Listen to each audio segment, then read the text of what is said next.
we want to transition for this last day of the conference to talk about this idea of assessing students in a 21st century environment. Now, a lot of times you throw that word out, assessments, and you kind of get that little wrinkly nose thing that goes on.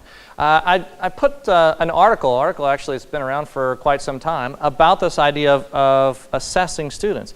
It's perhaps a little bit provocative in some of the things that it has to say, but the idea was really to get you started with some conversations. And this keynote, if you will, for this morning is different. You'll notice that we've taken a different approach every day. We had more of a traditional speech keynote the first day. The second day we had a panel discussion.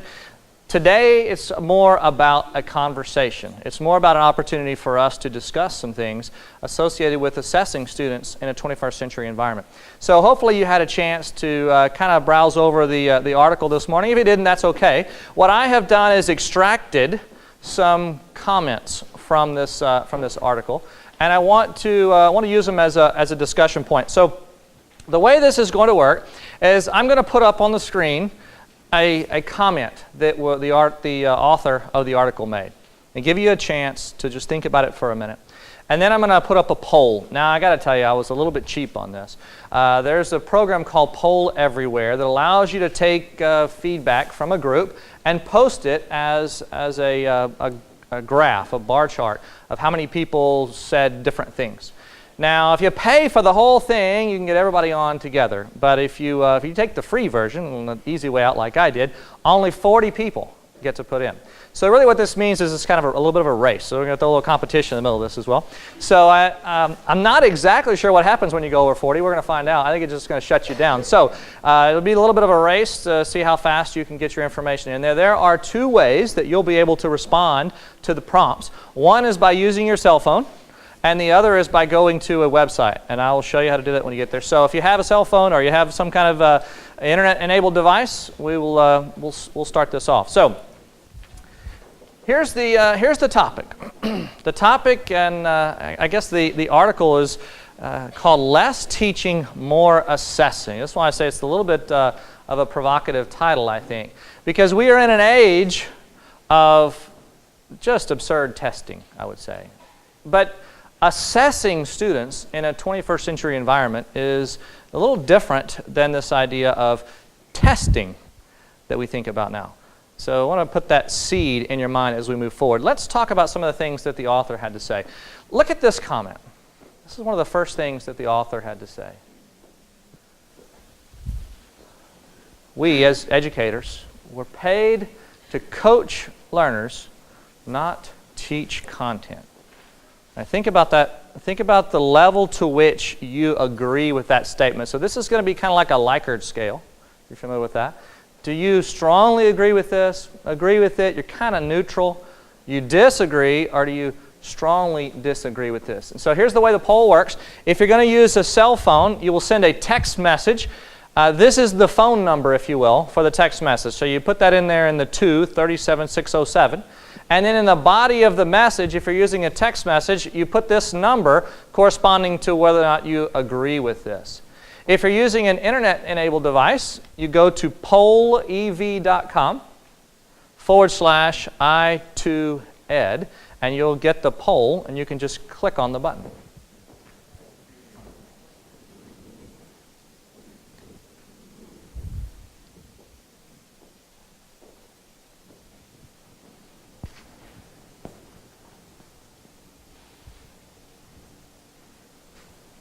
I'm going to spend a little more time letting you put your information in on this one. We'll move faster on the ones in the future, but I want to let everybody get a chance to kind of get a feel for it, whether you're going to use a cell phone or whether you're going to do it online.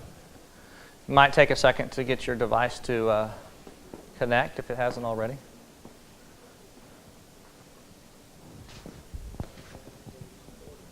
It is anonymous, so feel free to speak your mind.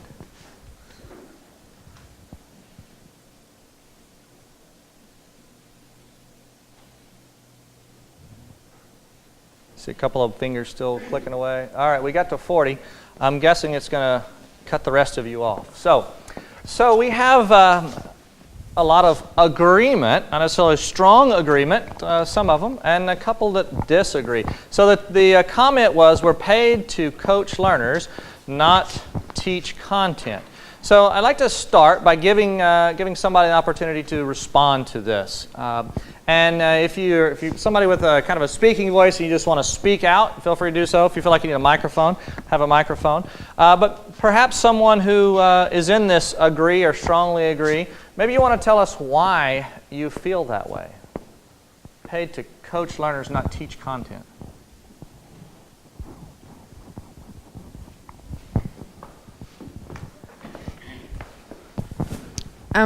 The reason why I agree with it is, I guess I can sit down. I was formerly an 8th grade science teacher, and I asked my cousin who's about to graduate from UT Tyler's nursing program next month, and I said, what do you remember from middle school science? And she told me, I remember them dropping alcohol on my hand to watch it evaporate. And I remember one other activity, but all she remembered from middle school science were activities that they had done. She didn't remember any of the content. I don't remember content from middle school science. I don't remember learning about the content. They're not going to remember the content in 30 years. They're going to remember how to learn and how to find answers in 30 years. So if we're teaching them only content, we're doing them a disservice as teachers for the real world. That's why I put that I agree with that. Okay. Somebody else that maybe agrees with that for a different reason, or that wants to echo what she had to say. Probably not. I said I agree because the learner implies that you have a relationship. And if you're talking about content, you're talking about something that's inanimate. And I think that the thing that I remember from middle school science is Mr. Barnes. And so it's about the relationship. A different perspective, perhaps. Somebody who wants to give us, and maybe this isn't even what you put up there, but what someone else might say in response to this. I'm going to share that. And walk to the back of the room and take volunteers from back there. Dr. Johnson, can you speak loud, or you want the mic?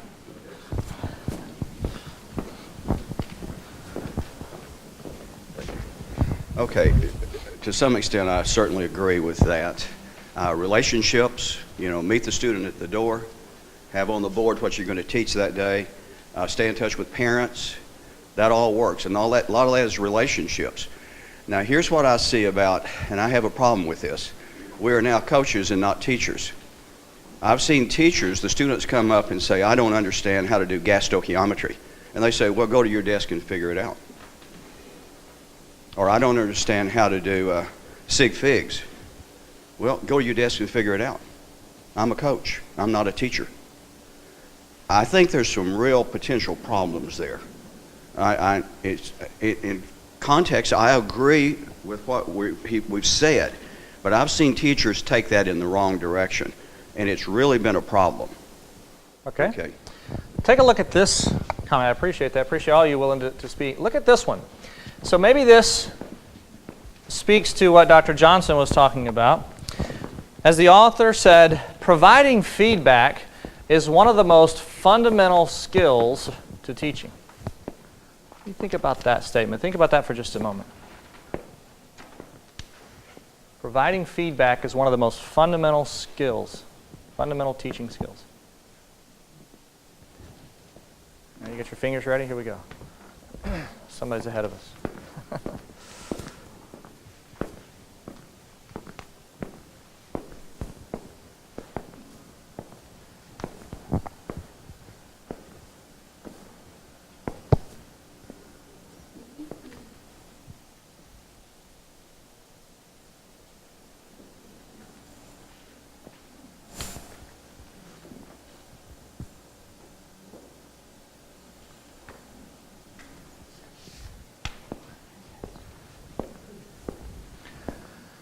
Pretty strong agreement here.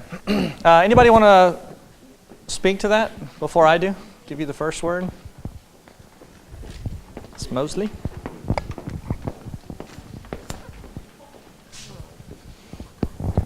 I chose strongly agree because I've taught 7th grade math for about 10 years, and I could tell my students what to do, but when we walk through their process, look at their mistakes, I just feel like talking through and showing them where they went wrong, giving them feedback on the processes.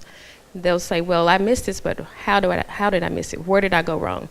And talking to them and leading them with facilitating questions to look at where they make their mistakes is better than just saying, oh, that's wrong.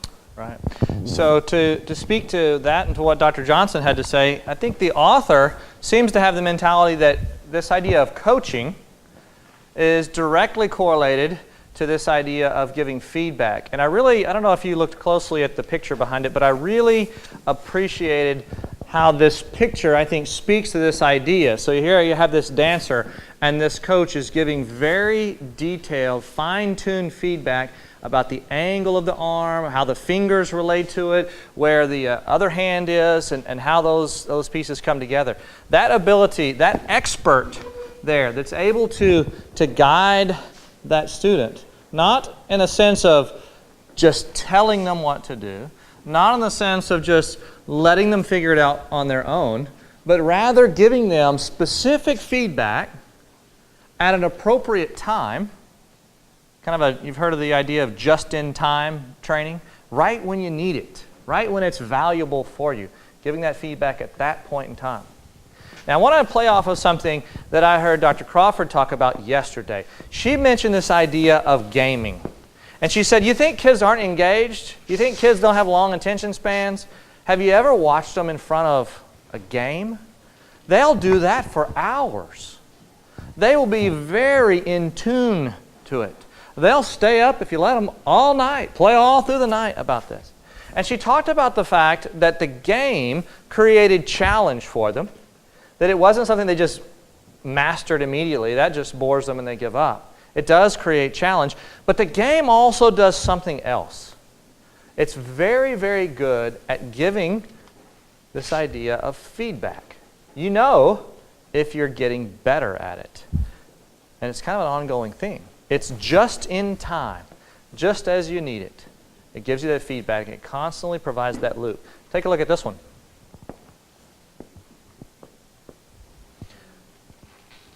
The rise of standards sometimes leads teachers to spend less time giving feedback. What do you think of that? The rise of standards sometimes leads teachers to spend less time giving feedback. You agree or disagree?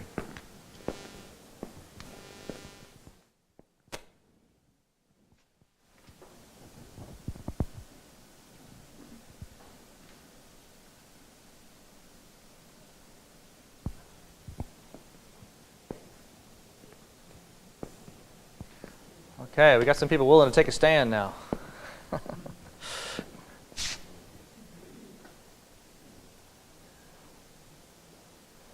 All right, we hit 40.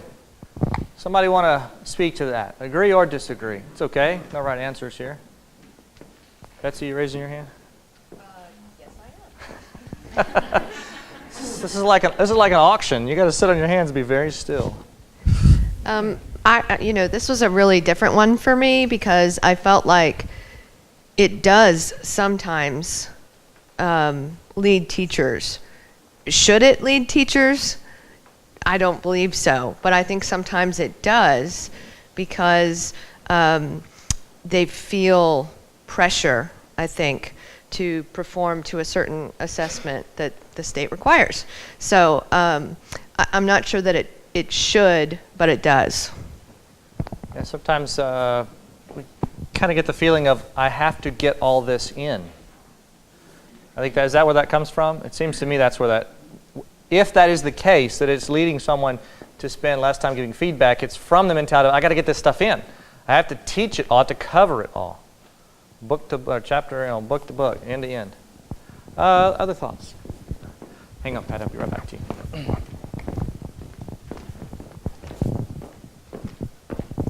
I do agree totally with what she said, but I also agree that it depends on the environment that you're in as a teacher. If you're in an environment where, as they were talking about yesterday, it's okay to step out there and try something, and if you don't succeed at it, we'll see what we can do and move on. Feedback.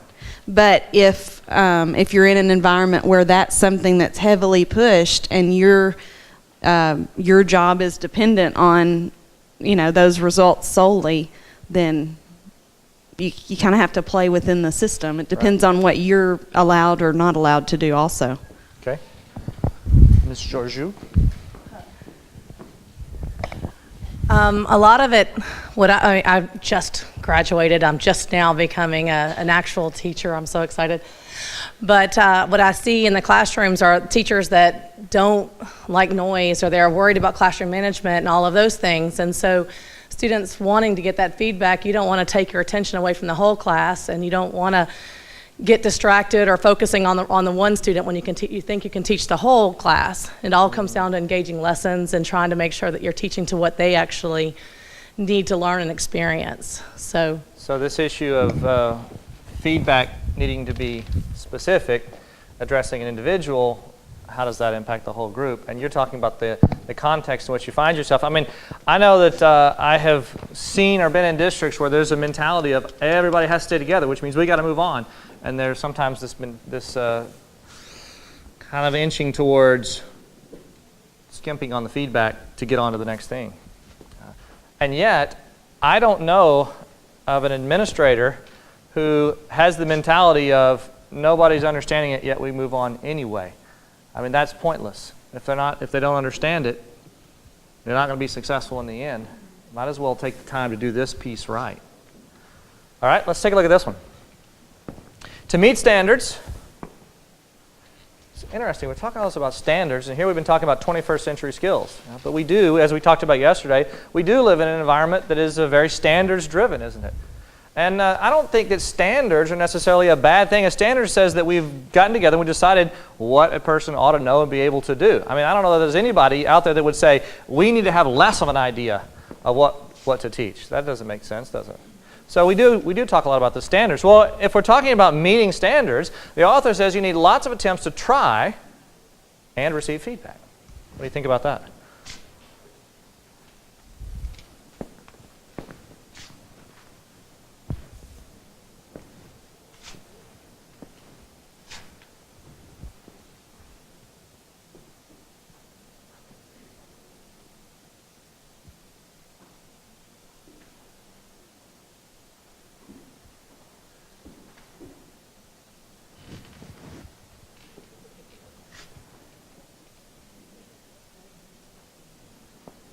Okay, somebody who wants to speak to that. If I'm going to meet it, do I need lots of attempts to try and receive feedback? I still like to disagree with this because lots of attempts in my mind stems back to drill and practice, drill and practice, drill and practice, and giving feedback.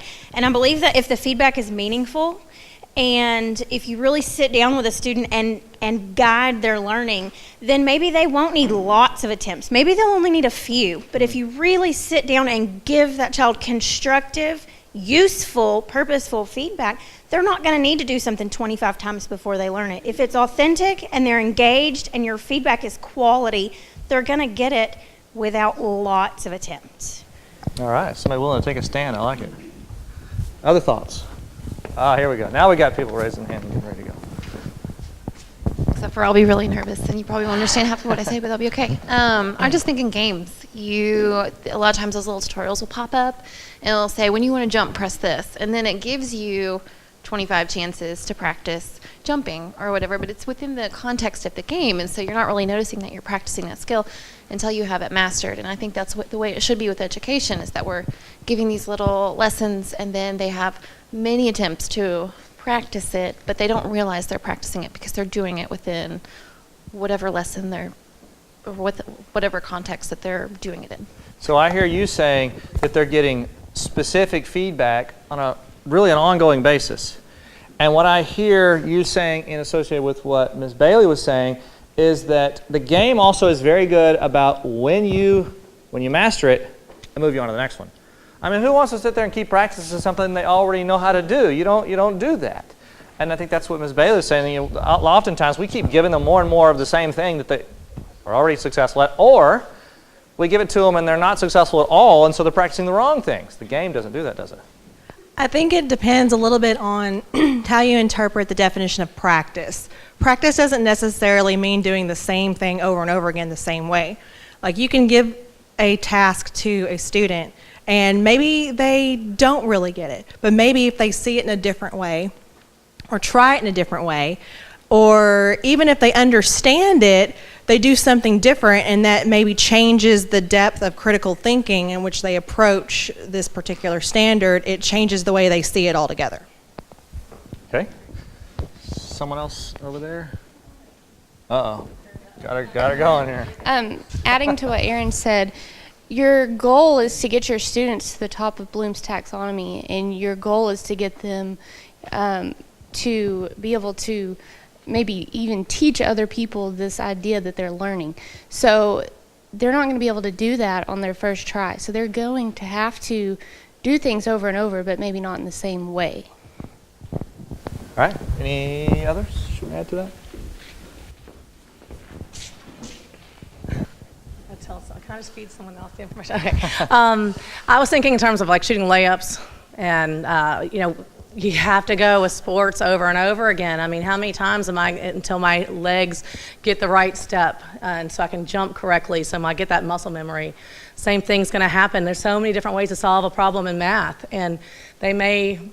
I remember I always use my kids because I have not been a teacher before, but my daughter just could not see spatially certain ways to solve problems in math, but she could do other things. I mean, but if you put a grid in front of her and she had to try to solve problems, she could not see it. And she was so upset because she was required to do that over and over again instead of giving her another way of doing it so she could feel successful in class. So there's all those ways. And teaching them how to shoot a layup, you take different ways to try to get them to learn how to do those steps correctly. Okay. I want to tie this now to 21st century skills, 21st century learning. This is about assessing students in a 21st century environment. One of the things I want to point out about the comments that I've heard you say is that it's very directed toward the student. The student's at the center of it, as opposed to the teacher at the center of it, and then the students kind of surrounding the teacher. It's the other way around. It is the feedback, it is the game, it is the teacher, it is the teachers, the school surrounding the kid. The kid's at the center of what's going on. And in many ways, that's what kind of this poll everywhere, I think, demonstrates. It's the idea of giving you immediate feedback. So you push the button, you talked about where you agree or disagree, but it gives you context for where you fit in the world, or in this little world that we have going on in here today. That's what 21st century is about. It's about making you connected to things around you. This is one tool that does that. And it gives you instantly some feedback associated with it. Mr. Weaver, he's in the back of the room here. We at one point, some years ago, taught an SAT preparation class. Now we have a kind of a philosophy about it. We don't like the drill and kill. We don't like the way some of the groups out there think of the test as this evil thing that you have to try to beat. We actually enjoyed having conversations with kids about the concepts that were being tested or are tested on things like the SAT. And one of the things we did was this right here. We gave students the opportunity to work on some SAT type questions, and just simply did this. Work the question out and pop up your responses. And so instantly the kids were able to see where they stood in relation to the rest of the students. And by and large, we were able to kind of step back for a minute, because you'd have some questions that look like this, where basically all of the students chose the same answer, and they got it, and the other ones went, oh, I see, I missed this little thing, and we would move on.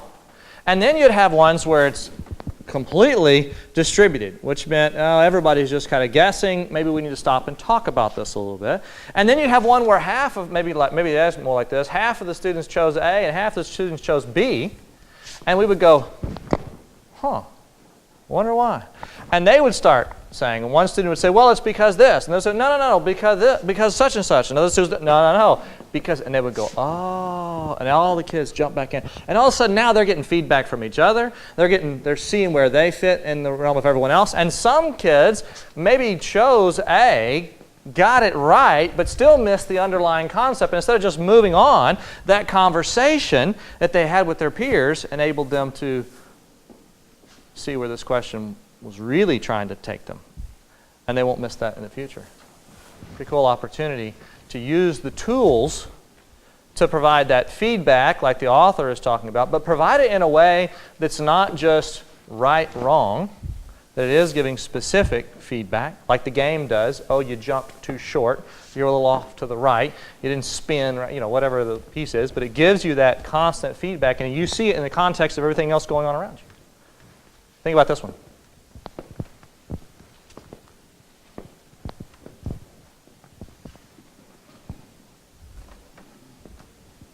We give too much advice and not enough feedback. What do you think of that? Too much advice and not enough feedback. Let's see what you think.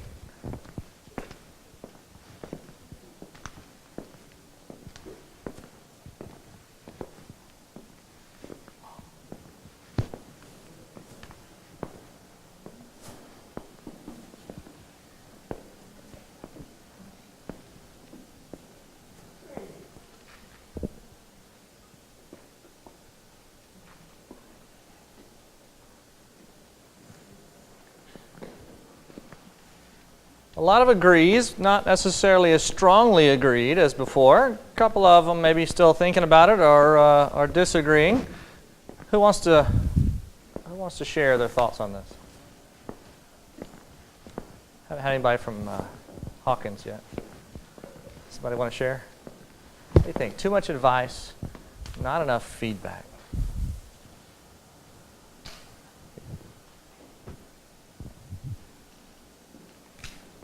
Don't make eye contact. Don't make eye contact. Of course, Ms. Shetter will speak. Okay, so sometimes maybe we don't really agree or disagree because we're not sure exactly the nuances of the answer. So what is feedback and what's advice? Feedback is a specific way for you to improve your performance. If you would give more detail under this part of your report. Your use of grammar in the introductory paragraph is not really under control. Do you see how you didn't use very many periods? Do you see how you have run-on sentences? If you could combine this and do this, that's feedback. If you would take time and think about what you learned in the 3rd grade, we wouldn't have this problem in the introductory paragraph. That's advice. If you hadn't stayed out late last night with your girlfriend at prom, this paper would have been better because I know you wrote it this morning. That's advice. So I think sometimes, especially as you really have a relationship with a kid and you want them to do well, you pepper it with advice and that doesn't help their performance. And I know we're all guilty of that. And one of my colleagues here said in high school it's a little too late anyway for advice, but we still give it. It's kind of like, Dr. Dobson talked about parents of teenagers, right? Said you're kind of like the coach on Friday night. If you haven't done your coaching by Friday night, you can scream all you want from the sideline. It doesn't change a whole lot. You got to get that started earlier. All right, other thoughts? I think sometimes that we think feedback is the answer. I provided them the feedback on their test. I graded it. The student asked me a question. I answered their question, or I gave them the answer. So I think that's something that we struggle with is being too quick, as Brian and I were sitting here discussing this, being too quick to give the child the correct answer because we need to move on. In setting up an environment where that feedback doesn't give the child the answer, it helps the child become closer to getting the correct answer. So a question could be feedback. Could be another question that moves the student in a different direction. I like that. All right, let's see. Look at this one. I like the picture too. Feedback tells you what you just did. That kind of follows off of what Dr. Simmons was just saying. Feedback tells you what you just did. Do you agree with that? Disagree with that? Undecided? Where do you fall?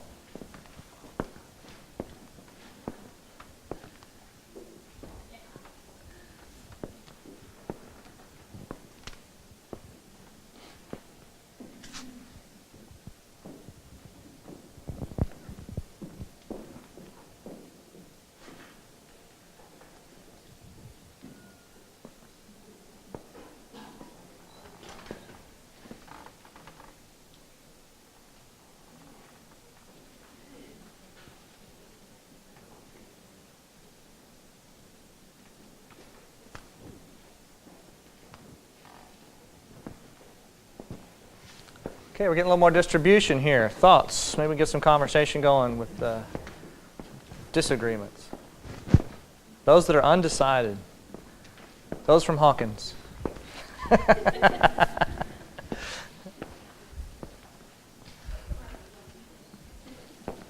I'll just leave the mic in the middle of the table. See what happens. What do you think? Feedback tells you what you just did. What do you think, Dr. Crawford? I think the more immediate your feedback is, the better. Going back to the gaming, the reason that's so important is because the feedback happens right then in the moment. And even though they're quiet, we were talking yesterday about how when you've got tons of papers to grade and you think you've got to grade all these papers, it may be a week before the feedback gets to the student. Right. And by then they've completely forgotten what the whole process was. So imagine that. Think about this picture of this car. Imagine if the feedback that the car gave you was about what happened 5 minutes ago. If the speedometer was telling you how fast you were going 5 minutes ago, how useful would it be? If your rearview mirror told you what happened the day before when you were driving, how useful would that be? What about the gas gauge? How well would that work? Some of you might have one that kind of works like this. How well would that work if it told you how much gas you had 2 weeks ago? How much time would you spend in paying attention to the gauges on your car or the mirrors on your car if it didn't tell you what you just did? It's an interesting thought, isn't it? I'll pick on Winona. What do you guys think? The thoughts to that? Oh, more Winona people. I'll pick on these.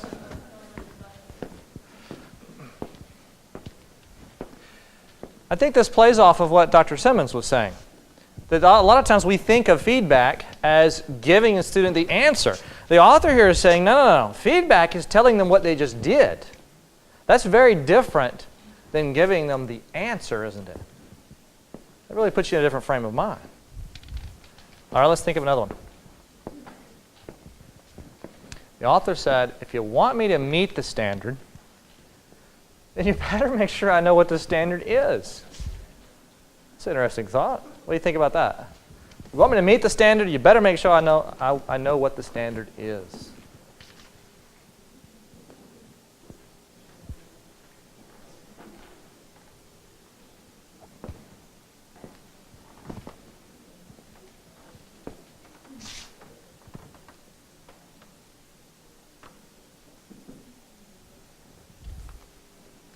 We seem unanimous here. Let me give you my perspective on this one. Here's kind of my pet peeve. And for those of you who may be administrators in the room who have done this, I apologize ahead of time, sort of. It's still my pet peeve. We have to have the objective on the board. Never mind if none of the students read it or know what it says. But we have to put it on the board. And that's going to be, going to be evaluated by whether or not the objective is on the board. That's kind of a pet peeve of mine. What I want to do is come in and ask the students, what is it that you're learning? It being on the board may have no impact on the students. The real nature of what the author is saying is, have you clearly communicated to the students what it is they're supposed to learn or be able to do? Nothing wrong with putting the objective on the board. Probably a good thing. It's a reminder to communicate that to the students. But if it's just about writing it on the board, I've seen this with word walls. We're going to do word walls. Everybody put up word walls. You go around and check off. Do you have your word wall? The words on there the kids have never even seen before, never talked about, but the word wall's up. Right? Those things are pointless. The author is saying, let's make sure they know what the standard is and give them feedback about their progress toward meeting the standard. That's the best way to learn how to do something. I mean, how would you feel if somebody asked you to do something and didn't tell you what it was that you were supposed to do? Huh? Oh, sorry? Have we been doing that? The state's been not keeping us along. Well, it's interesting, isn't it, that we took a test that we've never seen. Yeah. There's accountability standards for districts that aren't really clear. Yeah, we don't even know how the ratings are going to work. Yeah, no, it happens all the time. It happens all the time. And we can sit and have a lot of conversations about how poor those things are done, and they are, and we're all frustrated by them. And it's the world that we live in, which is really what this conference is about, to say, look, those things are what they are, but we're here for kids. We're here to do the right things for them. And we're going to do the things that we have to do to take care of the silliness, but in the end, it's about making sure kids are ready to cross the street over here and be successful at the next level. All right, let's take a look at this one. I love these pictures. Opportunities for self-assessment and self-correction are vital parts of the feedback process. I'm pretty sure that's why the side view mirror is on the car. Feedback and opportunity for self-correction. What do you think? Are they vital to the learning process?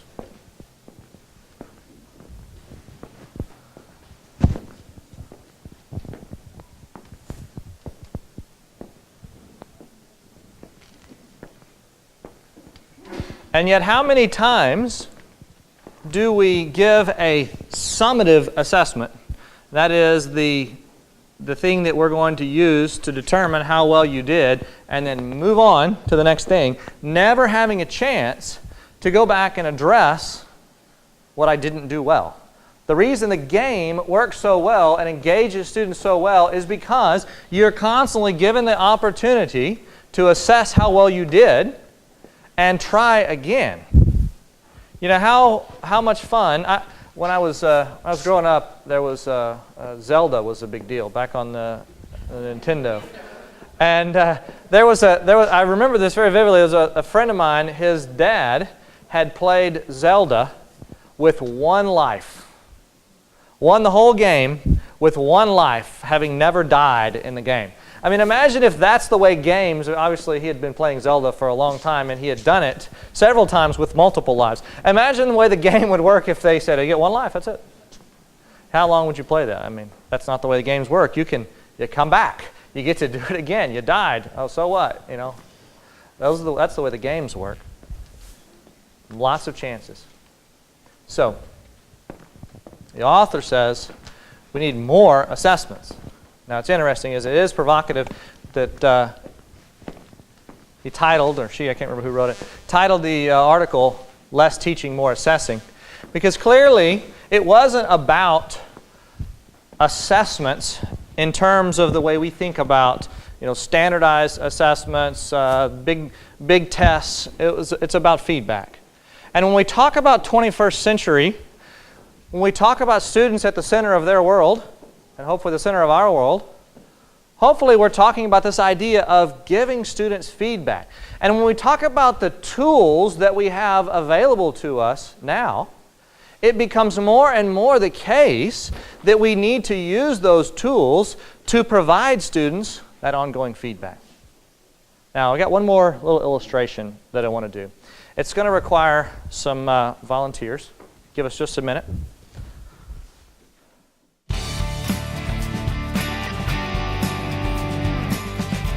All right, this illustration requires a couple of people to be some guinea pigs, do a little demonstration for us. I did say I was going to get volunteers from the back of the room. I want you to imagine our little graduate here, a little Walmart graduate. Been using these guys for quite some time. Going to have a little conversation about feedback, and going to use some real low-tech ways to do this. 21st century. And 21st century environment, it's not always about some technology. Kind of a pet peeve of mine, this focus on technology. I worked in technology for 3 years. Even went to multiple conferences around technology. And the biggest organization in Texas, TCA, one year had a conference. And the conference was entitled, the theme of the conference was Let Technology Shine. And I couldn't have been more irritated at the title, because for me, technology it should not shine, ever. Technology should be transparent. It should just be part of what you do. It should make your life easier. If it's not doing that, it's just technology for technology's sake. Not a big deal for me. So I like the tools, but they're not always the best things to do. So what I need is a volunteer. I want to demonstrate this idea of feedback. So someone from the back of the room. It's not painful, and there are prizes for the winners associated with this, as well as consolation prizes, I want you to know. So can I get somebody from the back of the room to come up and join me up on stage? Come on, it won't hurt. It's going to be like the fair. All right, thank you. Round of applause. We're all friends here. Okay, so what I have is a little fair game, if you will. I've got these little graduates, and our goal is to get them to graduate. So if you wouldn't mind having a seat here for me. This little basket right here represents graduation. And as you can see, one of them has already made it. So your goal is to get, you can see there's going to be multiple people doing this. You're going to get 6 of these balls. So I'll go ahead and give you these.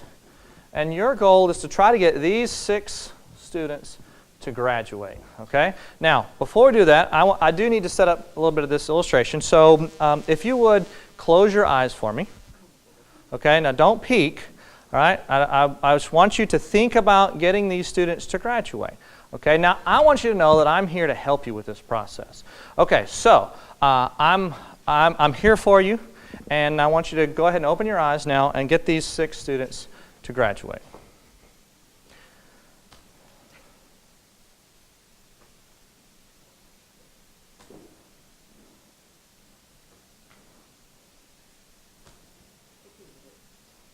She said, did I move? I'm here for you. I want you to know that. Okay, given your score, I'm going to go ahead and give you the consolation prize. And I want to ask you a question. How long would you keep doing that based on the feedback that you were getting? None. You saw I kind of moved it over a little bit at one point, and then I wasn't sure, so I went back to the middle. So that would have been it. Pretty tired of it pretty quickly, huh? I mean, imagine shooting layups and never getting any feedback. Imagine how many kids are in this situation. I did move it. A round of applause for her, please.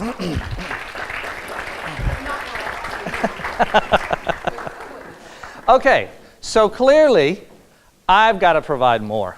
I have to give her more assistance if she's going to be successful in getting these students to graduate. So I'm willing to change what I do because I'm always willing to improve. So if I could get another volunteer, I promise to do more of my part this time. Someone else. Consolation prizes and a prize to the winner. We're going to have 4 different people do this. I have some other things back here that you can't see. Wonderful. Thank you. Oh, that's a weak round of applause. Come on. She's getting up in front of everybody.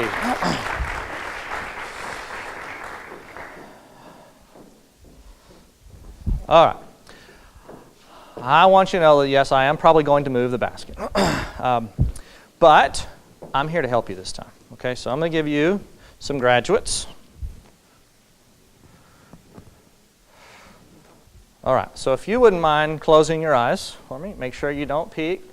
There's no cheating in this. And so I'm here for you, and I'm going to help you. No matter what, I want you to feel like I'm here for you. Okay, if you don't mind opening your eyes, now I'm going to let you start working on getting these people to graduate, and I'm here to help you this time, okay?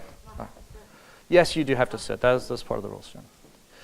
All right. I just need you to try a little bit harder to do this, okay? You're doing a good job, but you've got to make sure you put your arm into it, and you really are being successful here and really trying. And how late did you stay out last night? 3, If you, okay, but I'm here. Okay, we can do this. Okay, there are tutorials. You just need to come and stay a little bit longer, and. Very good. You did actually get 2 of the 6. Wonderful. Round of applause for her. Thank you. 2 out of 6 is probably still a consolation prize. But we thank you for your time. Okay, so this goes back to what the author was talking about, this idea of advice. Cheering a person on or, trying to give them encouragement and not giving them specific feedback. Well, that doesn't really solve the task, does it? So, maybe I need to change again. Let me try it again. Can I get another volunteer? All right, thank you.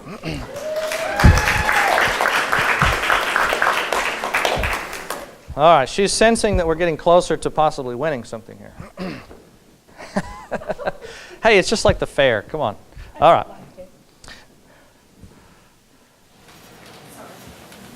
That's okay. I have small hands. I just don't want you leaning up here in a minute trying to cheat the process. Okay.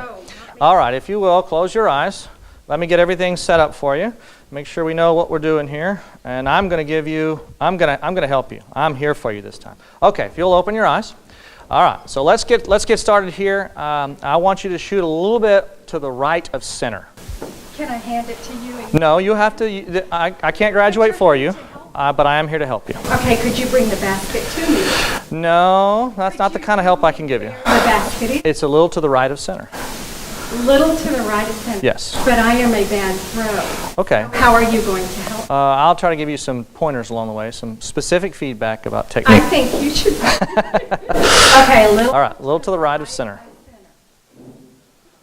Oh, that was very good. You were on the basket just a little short, so I want you to go a little bit longer. And you can't put it in? No, you'll have to do it. A little farther, so you're still coming up short, but you're right on it. Oh, that was so close. You just got to go a little bit farther. Just give it a little bit more arm, a little bit more strength, a little more. Oh, you bounced it off of the rim. If you can go just a little bit farther, you'll be perfectly on. Just a little bit farther, a little farther. Consolation prize. But you will notice that every shot was in the area, wasn't it? Every shot was on the target, as opposed to the others that were just kind of a random guess and they randomly went in. We can go farther though. So clearly the demonstration is that if I give specific feedback, the more specific the feedback, the more successful the student can become. But we can go farther. We can do something else. We can provide something that we call concurrent feedback. So anybody want to come up and be part of my little butterfly demonstration with concurrent feedback? We'll take somebody from the front. Come on, Sierra. Give her a round of applause. All right. Oh, you're going to like this one. You're going to like this. So here's the idea behind concurrent feedback. And this is a lot along the idea of what we've been talking about with the idea of gaming, with the idea of using the 21st century tools.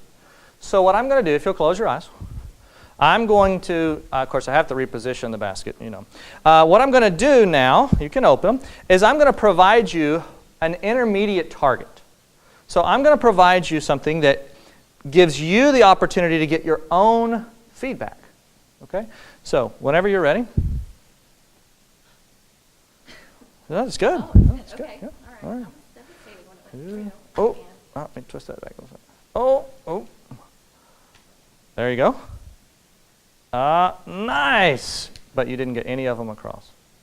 No graduates. But don't worry, there is a consolation prize for you. And a round of applause. So what happened? I didn't do my job again, did I?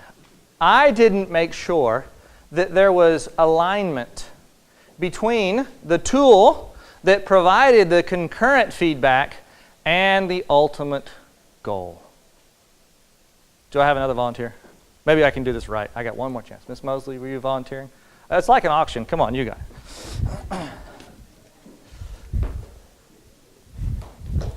Round of applause for Miss Mosley. All right, so what I'm going to attempt to do this time is provide a concurrent feedback mechanism, a way for her to self-assess and self-correct. And I'm going to attempt to do my job this time of ensuring that the intermediate tool for feedback is properly aligned.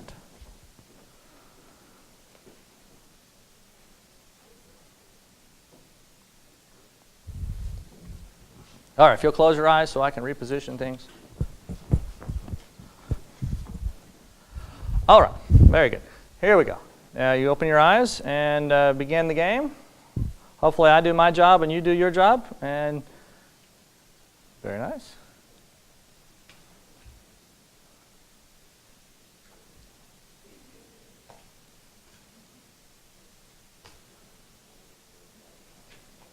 Five out of six, not bad. Round of applause. All the prizes were the same, by the way.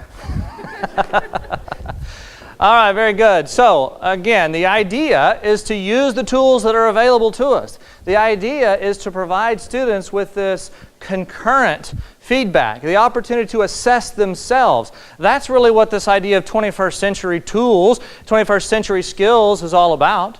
You find me a student who can do on their own, get feedback, adjust, and improve, and I'll show you a student that's successful every single time. Clear idea of the target, clear mechanism for how to get better at it, and constant feedback.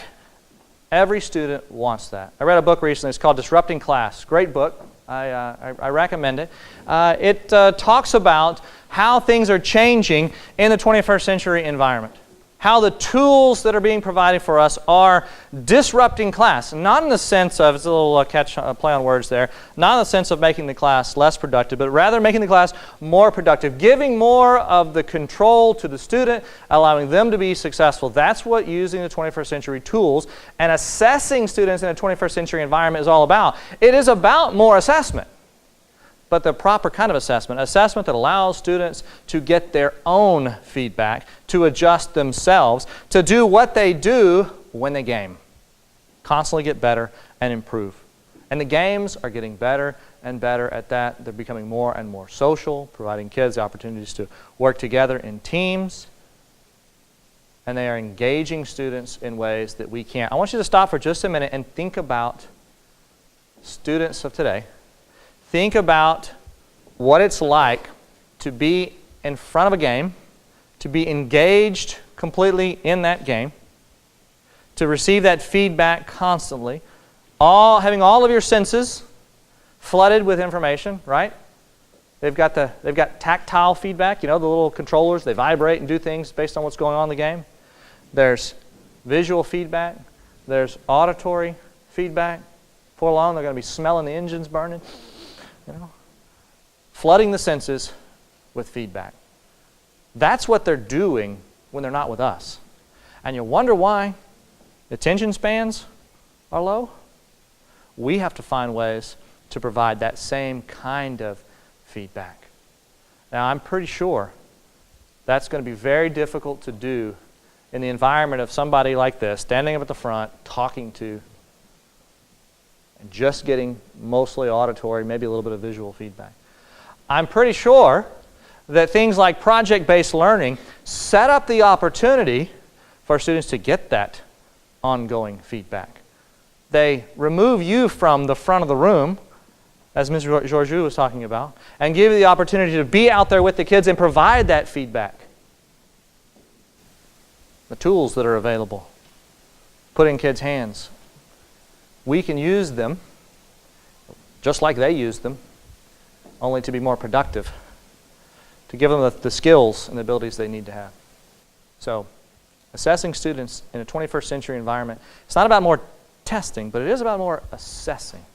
It is about giving more opportunities to be successful. It is about giving more feedback and giving students, every student, the opportunity to know what the standard is and be successful at that standard.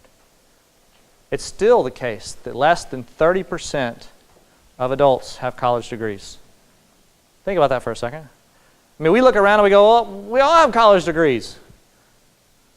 Less than 30% of adults have college degrees. And it is the case, as Mr. Latham pointed out, that the jobs of the future, there's this split, right, of incomes, the haves and the have-nots. The middle is disappearing. The reason the middle is disappearing is because the jobs that used to provide for that are going away. They're either being outsourced, offshored, or they're being automated. Even the jobs that were in the past considered more of a manual trade type job are requiring more and more knowledge, more and more technical ability, more and more problem solving. I've seen students who cannot get into the automotive program at TJC because they don't know enough physics. They're not good enough with computers. That's what that job is now. More and more going that direction. So I encourage you as we go forward to think about this idea of how do we give students more feedback? How do we give them more control, put them in charge of their learning, their trajectory, and where they go in life, constantly encouraging them and moving them along the way. I want to give a round of applause for our participants one more time, if you will.